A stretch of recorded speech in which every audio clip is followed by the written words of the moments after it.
We begin with the latest on that controversy in Portage County that continues to get national attention. In a new social media post, the county sheriff is now defending what opponents are calling hateful comments. The initial post made this weekend tells residents to collect addresses of people displaying signs that support Vice President Harris for president. So Mitty Hicks is in Portage County. She has new details for us. Wondering what the sheriff is saying tonight, Mitty, and what are people who live there telling you?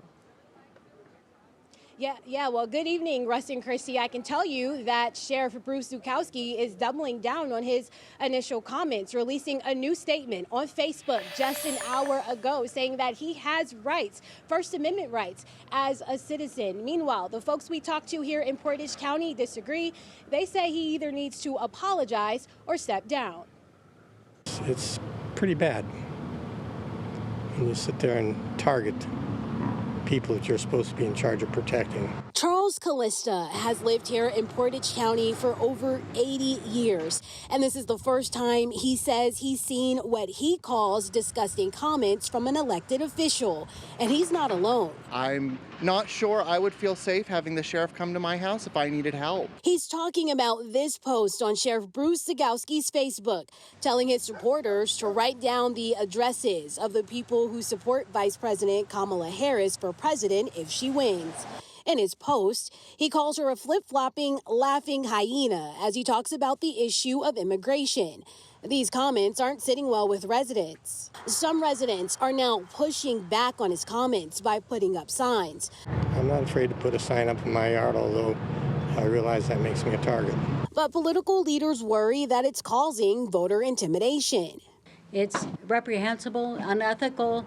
It's crossed the line in the sand. His opponent says he should get out in front of this. He was elected. He raised his hand and he swore up to hold the Constitution of the United States, the Constitution of the state of Ohio. Meanwhile, Republican leaders say he hasn't done anything wrong and they're standing behind him.